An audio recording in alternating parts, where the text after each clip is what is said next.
आज हम बात करेंगे भारत के सबसे रहस्यमयी और रोंगटे खड़े कर देने वाले मामलों में से एक की। ये कहानी एक ऐसी बच्ची की है जिसे अपने पिछले जन्म की हर एक बात याद थी, और इसमें शामिल थी उसकी अपनी ही दर्दनाक मौत की कहानी। जरा सोच कर देखिए, एक 3 साल की बच्ची आधी रात को चीख कर उठती है और कहती है, मुझे मेरे बच्चे चाहिए। बस यहीं से शुरू होती है तुलसी की वो अविश्वसनीय और डरावनी कहानी जिसने विज्ञान और विश्वास दोनों की सीमाओं को हिलाकर रख दिया। तो चलिए देखते हैं कि कैसे एक बिल्कुल नॉर्मल सा बचपन अचानक एक ऐसे खौफनाक रहस्य में बदल गया जिसने न सिर्फ एक परिवार बल्कि पूरे देश को सोचने पे मजबूर कर दिया। कहानी शुरू होती है साल 1948 में। मध्य प्रदेश के कटनी जिले में तुलसी का जन्म हुआ। पहले 3 साल सब कुछ एकदम सामान्य था, लेकिन फिर अचानक सब कुछ बदल गया। वो रात में चीखने लगी और ऐसी बातें करने लगी जिनका उसकी इस जिंदगी से कोई लेना देना ही नहीं था। लेकिन ये सिर्फ किसी दूसरे घर या बच्चों की बातें नहीं थीं। नहीं, तुलसी जो बता रही थी वो किसी बच्चे की कल्पना से कई कई ज्यादा भयानक था। वो एक कत्ल की कहानी सुना रही थी, अपनी ही मौत की कहानी। सोचिए जरा, एक 3 साल की बच्ची कह रही थी कि उसका नाम तुलसी नहीं लक्ष्मी है, उसका घर नागपुर में है, उसके 2 बच्चे हैं और उसका पति शराबी था जिसके साथ अक्सर झगड़ा होता था, और सबसे चौंकाने वाली बात कि उसका कत्ल हुआ था। इन सब बातों के बीच एक ऐसी डिटेल थी जिसे सुनकर किसी के भी रोंगटे खड़े हो जाएं। एक ऐसी जानकारी जिसने इस पूरे मामले को हमेशा के लिए बदल कर रख दिया। उसने कहा, मेरे गले में रस्सी डाली गई थी, मैं मर गई थी। एक नन्ही सी बच्ची के मुंह से अपनी ही हत्या का इतना साफ साफ ब्यौरा, ये सोचना भी मुश्किल है। और यहीं कहानी में एक ऐसा मोड़ आता है जो सब कुछ बदल देता है। तुलसी की गर्दन पर जन्म से ही एक निशान था, जो हूबहू वैसा ही दिखता था जैसे रस्सी से गला घोटने पर बनता है। अब ये सिर्फ एक बच्ची की बातें नहीं थीं, ये एक जिंदा जागता सबूत था। अब तुलसी के दावे इतने पक्के और लगातार थे कि परिवार के लिए, डॉक्टरों के लिए, यहाँ तक कि वैज्ञानिकों के लिए भी इसे और नज़रअंदाज करना नामुमकिन हो गया था। सबने मिलकर एक फैसला किया, सच्चाई का पता लगाने के लिए नागपुर जाना ही होगा।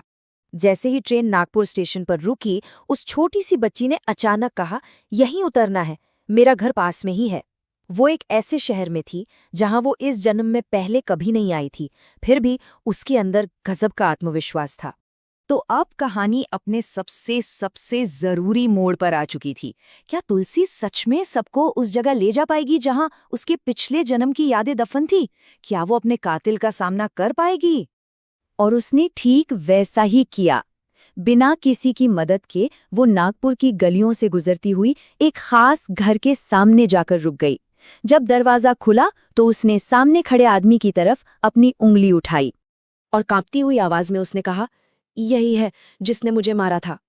कहते हैं कि ये सुनते ही उस आदमी का चेहरा डर से सफेद पड़ गया। वो आदमी सच में लक्ष्मी का पति था। इसके बाद तो सारे शक, सारे सवाल सब खत्म हो गए।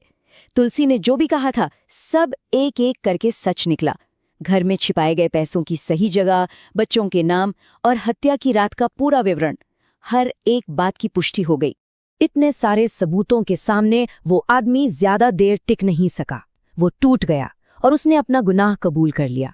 उसने माना, हाँ, मैंने ही उससे मारा था। तुलसी की हर एक बात सच साबित हो चुकी थी। इसके बाद तुलसी अपने पिछले जन्म के बच्चों से भी मिली और कहते हैं कि बच्चों ने उसे देखते ही अपनी माँ के रूप में पहचान लिया। इस मुलाकात के कुछ महीनों बाद तुलसी को परेशान करने वाली वो डरावनी यादें धीरे धीरे धुंधली पड़ने लगीं, जैसे उसकी आत्मा को आखिरकार इंसाफ मिल गया हो। कहानी तो यहाँ खत्म हो सकती थी, लेकिन ये अपने पीछे कुछ बहुत बहुत गहरे सवाल छोड़ गई। ये सिर्फ एक बच्ची की कहानी नहीं है, ये हमारे अस्तित्व और मृत्यु के बारे में जो भी हम जानते हैं उस सब पर एक सवालिया निशान लगाती है। सबसे पहला और सबसे बड़ा सवाल, क्या आत्मा वाकई अमर है? क्या मरने के बाद वो एक नया शरीर ले लेती है? और अगर ऐसा होता है तो क्या हमारे कर्म भी हमारे साथ एक जन्म से दूसरे जन्म तक जाते हैं? क्या हमारे अच्छे और बुरे कामों का असर अगले जन्मों में भी होता है? तुलसी की कहानी तो इसी तरफ इशारा करती है कि शायद मौत वो अंत नहीं है जो हम समझते हैं, बल्कि वो एक दुनिया से दूसरी दुनिया में जाने का सिर्फ एक दरवाजा है। और इन्हीं सब वजहों से भारत में तुलसी के इस केस को पुनर्जन्म का सबसे मजबूत और प्रमाणित सबूतों में से एक माना जाता है। ये एक ऐसी घटना है जिसे विज्ञान भी आज तक पूरी तरह से खारिज नहीं कर पाया है। और ये हमें एक बहुत ही परेशान करने वाले ख्याल के साथ छोड़ जाता है। अगर आत्मा सच में वापस आती है तो क्या इसका मतलब ये है कि इस दुनिया में जो अधूरे बदले, दर्द और नाइंसाफी हैं वो कभी खत्म ही नहीं होते?